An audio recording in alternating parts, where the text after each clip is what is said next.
अस्सलाम वालेकुम दोस्तों, आप देख रहे हैं सोच कास्ट विद AR। 13 अगस्त 1947 रात के 11:50। ये ऑल इंडिया लाहौर है। आप हमारे अगले ऐलान का इंतज़ार कीजिए। 14 अगस्त 1947 रात के 12:05। ये रेडियो पाकिस्तान है। आप सबको पाकिस्तान मुबारक हो। ये लाइनें हमने कई बार सुनी हैं और पढ़ी भी हैं। इस वाक़ये से लेकर अब तक इंडिया से रहा ही नहीं जाता, पाकिस्तान से चुभता है। जंग करना या ना करना, हमला करना या ना करना, ये सब अलग बातें हैं। अभी हम इन बातों को फिलहाल थोड़ी देर के लिए साइड पे रख देते हैं। अभी हम बात करते हैं बुज़दिली की।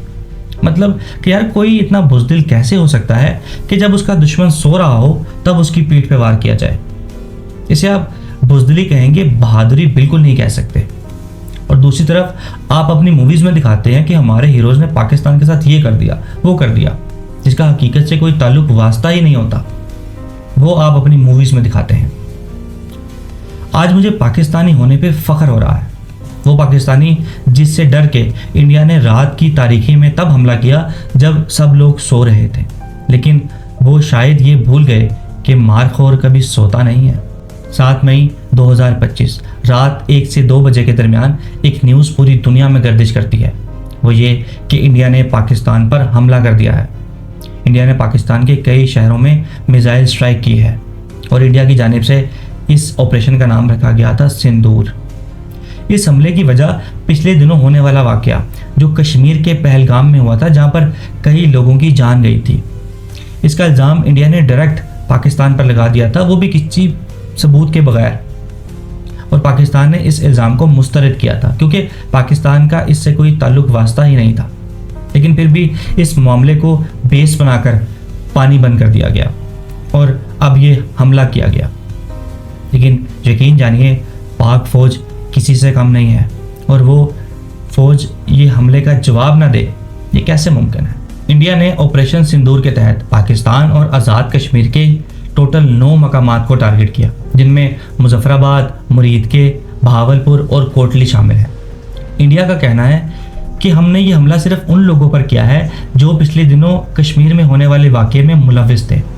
लेकिन पाकिस्तान आर्मी का कहना है कि ये हमला पाकिस्तान के आम शहरियों पर किया गया है, जिनमें तकरीबन 26 लोग शहीद हुए हैं और 40 लोग ज़ख्मी हुए हैं, जिनमें औरतें और बच्चे भी शामिल हैं।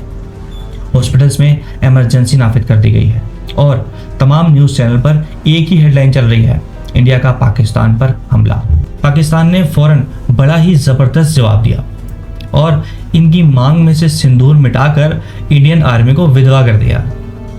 यानी ISPR के मुताबिक पाकिस्तान ने इंडिया के तकरीबन 5 फाइटर जेट्स और एक ड्रोन मार गिराया है, जिसमें राफेल तैयारा, Su-30 और MiG-29 शामिल है।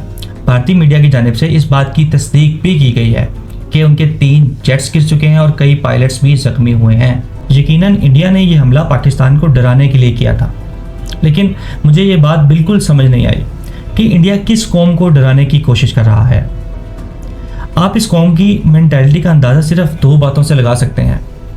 एक ये कि जो लोग रात को जल्दी सो गए थे, वो लोग सुबह उठ के अफसोस कर रहे थे कि शिट यार, हम रात को लाइव हमला होते ही नहीं देख पाए। और दूसरी बात कि इंडिया ने जिस मस्जिद को शहीद किया, जिस मस्जिद पर हमला किया, लोगों ने सुबह फजर की नमाज उसी मस्जिद में अदा की। आप इससे लोगों की मेंटालिटी का अंदाज़ा लगा सकते हैं, पाकिस्तान के लोगों की मेंटालिटी का अंदाज़ा लगा सकते हैं कि ये लोग शहीद होने से बिल्कुल नहीं डरते। UN के जनरल एंटोनियो ने दोनों मुल्कों से अमन की अपील की है और US के प्रेसिडेंट का कहना है कि ये हमला सिर्फ तबाही लाएगा और कुछ नहीं। और इंटरनेशनल मीडिया इसे 2019 के बाद का सबसे बड़ा न्यूक्लियर फ्लैश पॉइंट कह रही है। पाकिस्तान के कई लोगों ने सेफ्टी किट्स रेडी कर ली हैं और ब्लड डोनेशन कैंपेन्स भी चल रही हैं, क्योंकि जंग के बाद अक्सर ब्लड की बहुत ज़्यादा ज़रूरत पड़ती है। और दूसरी तरफ सोशल मीडिया पर ट्रेंड्स चल रहे हैं, पाकिस्तान जिंदाबाद, पाक फ़ौज जिंदाबाद। और दूसरी तरफ इंडिया में लोग मोदी को सपोर्ट भी कर रहे हैं और कई लोग इसे तनकीद का निशाना भी बना रहे हैं। आने वाले कुछ दिन बहुत ज़्यादा क्रिटिकल हैं क्योंकि दोनों तरफ की आर्मी हाई अलर्ट पर है। लाइन ऑफ कंट्रोल पर काफ़ी हैवी शेलिंग देखने को मिली है, बल्कि अभी तक जारी है। अमेरिका और यूएन ने पाकिस्तान और इंडिया के दरमियान सुलह कराने की कोशिश भी की है, लेकिन ये दोनों मुल्क बहुत ज़्यादा जज्बाती हो गए हैं।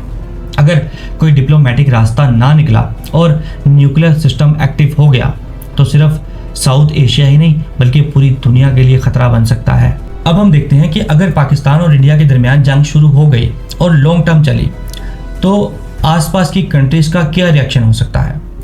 सबसे पहले पाकिस्तान का दोस्त, पाकिस्तान का आयरन ब्रदर चाइना, जो इंडिया को खबरदार करेगा और सीज फायर करने की धमकी दे सकता है और अपने दोस्त पाकिस्तान को सपोर्ट करने के लिए अपने हथियार भी पाकिस्तान को दे सकता है। और अमेरिका इंडिया को एक स्ट्रेटेजिक पार्टनर समझता है। दोनों मुल्कों के दरमियान वाशिंगटन डीसी है। इंडिया को अपने आप को सिक्योर करने के लिए इंटेलिजेंस और सैटेलाइट डाटा भी दे सकता है। यानी आसान लफ्जों में कहूँ तो अमेरिका इंडिया की मदद के लिए मैदान में आ सकता है। रशिया जो चुपचाप इंडिया की मदद के लिए आएगा बगैर किसी को पता लगे, और फिर हम देखेंगे कि रशिया के बनाए हुए वेपन्स इंडियन आर्मी जंग के दौरान इस्तेमाल कर रही है। लेकिन साथ साथ रशिया ये भी जानता है कि पाकिस्तान एक न्यूक्लियर मुल्क है और रशिया न्यूक्लियर वार बिल्कुल नहीं चाहता। इससे रशिया को बहुत ज़्यादा नुकसान हो सकता है। और दूसरी तरफ यूएई और सऊदी अरेबिया दोनों मुल्कों से अमन की अपील करेगा और साथ साथ पाकिस्तान को ऑयल और लोन भी प्रोवाइड करेगा ताकि जंग के दौरान पाकिस्तान को कोई मुश्किल पेश ना आए।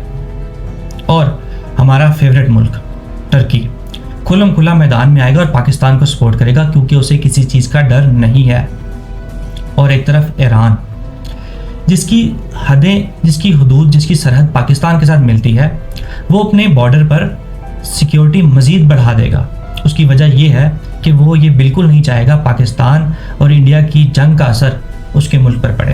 पहले जब भी पाकिस्तान और इंडिया के दरमियान जंग हुई है कोई ना कोई तीसरा मुल्क दरमियान में आता और इनकी सुलह करवा देता, लेकिन अब की बार मामला बहुत ज़्यादा मुख्तलिफ है। अब शायद सुलह से बात ना बने। इसके बाद अगर पाकिस्तान हार के करीब हुआ, यानी कि पाकिस्तान को अगर लगा कि पाकिस्तान हार जाएगा, तो वो अपना न्यूक्लियर सिस्टम एक्टिव कर देगा। और अगर न्यूक्लियर सिस्टम एक्टिव हो गया तो आने वाले 15 सालों तक या शायद इससे भी ज़्यादा वहाँ पर ना कोई इंसान नज़र आएगा और ना ही कोई परिंदा, बल्कि कोई जानदार वहाँ पर नज़र नहीं आएगा।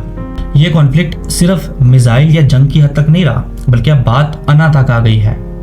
दोनों मुल्क झुकना नहीं चाहते, अपने आप को ताकतवर दिखाना चाहते हैं, बल्कि ताकतवर साबित करना चाहते हैं। और इन हमलों से मोदी सरकार को अभी कुछ मिले या ना मिले, आने वाले वक्त में इलेक्शन में कुर्सी जरूर मिल जाएगी, क्योंकि सब कुछ कुर्सी के लिए ही किया जाता है। जब भी जंग हुई है हमेशा पॉलिटिकल रीजंस की वजह से ही हुई है। हम दुआ करते हैं कि दोनों मुल्क अकल से काम लें, वरना इस दफ़ा ये सिर्फ हेडलाइन नहीं, ऐसी हिस्ट्री लिखी जाएगी जिसे पढ़ने वाला कोई नहीं बचेगा। मिलते हैं आपसे अगली वीडियो में नए टॉपिक, नई सोच के साथ। तब तक अपना और अपने प्यारों का ख्याल रखें। Signing off, piece.